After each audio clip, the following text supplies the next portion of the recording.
নমস্কার, নিউজি বমে আপনাদের সকলকে স্বাগত। আপনাদের সঙ্গে আমি তুলিকা। শুরু করছি আজকের প্রতিবেদন। বাংলার রাজনৈতিক ইতিহাসে 2026 সালের 4 মে এক স্মরণীয় দিন হিসাবে চিহ্নিত হতে চলেছে। সকাল থেকে ভোট গণনা শুরু হতেই যে ট্রেন্ড সামনে আসছে তাতে কার্যত স্তব্ধ রাজনৈতিক মহল। গত 15 বছরের ঘাসফুল শাসনের দুর্ভেদ্য দুর্গ কি এবার তাসের ঘরের মতো ভেঙে পড়তে চলেছে? প্রাথমিক গণনা অনুযায়ী নবান্ন দখলের লড়াইয়ে তৃণমূল কংগ্রেসকে অনেকটা পিছনে ফেলে ম্যাজিক ফিগারের দিকে দ্রুত এগিয়ে চলেছে ভারতীয় জনতা পার্টি। বিরোধী দলনেতা শুভেন্দু অধিকারীর নেতৃত্বে গেরুয়া শিবির এবার এক অভাবনীয় উত্থানের সাক্ষী থাকছে। গ্রাম থেকে শহর, উত্তর থেকে দক্ষিণ, সর্বত্রই পদ্ম শিবিরের জয় জয়কার।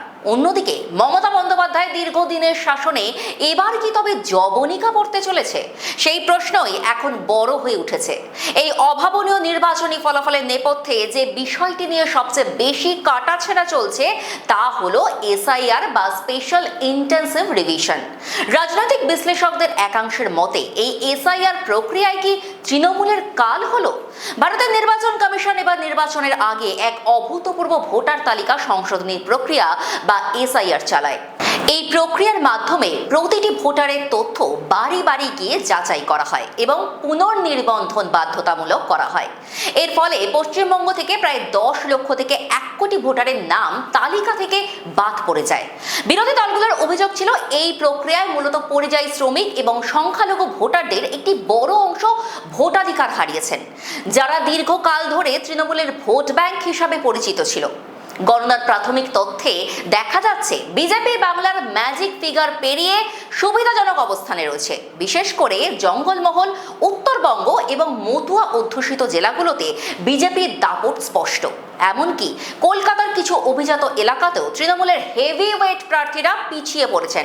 নির্বাচন কমিশনের এসআইআর প্রক্রিয়ার কারণে যে বিশাল সংখ্যক ভোটার তালিকা থেকে বাদ পড়েছিলেন নির্বাচন কমিশনের এসআইআর প্রক্রিয়ার কারণে যে বিশাল সংখ্যক মানুষ ভোটার তালিকা থেকে বাদ পড়েছিলেন তার প্রভাব ইভিএমে সরাসরি পড়েছে বলে দাবি করেছেন তৃণমূল নেতৃত্ব। তাদের অভিযোগ এটি ছিল এক সুপরিকল্পিত ভোট চুরির কৌশল। মমতা বন্দ্যোপাধ্যায় খোদ প্রচার চলাকালীন বারবার সাবধান করেছিলেন যে এসআইআর এর নামে লক্ষ লক্ষ বৈধ ভোটারের নাম মুছে ফেলা হয়েছে যাতে বিজেপিকে অন্যায় সুবিধা দেওয়া যায়। বিজেপি অবশ্য এই অভিযোগ উড়িয়ে দিয়েছে। তাদের দাবি শীর্ষ শাসনের পর মানুষের মধ্যে তৈরি হওয়া তীব্র প্রতিষ্ঠান বিরোধী হাওয়াই এই ফলাফলের মূল কারণ। বিশেষ করে বেকারত্ব, নারী সুরক্ষা এবং সাম্প্রতিক আরজিকর কাণ্ডের মতো ঘটনাগুলো সাধারণ মানুষের মনে গভীর ক্ষোভ তৈরি করেছিল। শুভেন্দু অধিকারীর নেতৃত্বে বিজেপি এবার বাংলা বাঁচাও স্লোগান দিয়ে মানুষের কাছে পৌঁছে গিয়েছিল। বিজেপির দাবি এসআইআর কোনো রাজনৈতিক অস্ত্র নয়, বরং মৃত এবং ভুয়ো ভোটারদের তালিকা থেকে সরানোর একটি স্বচ্ছ প্রক্রিয়া ছিল।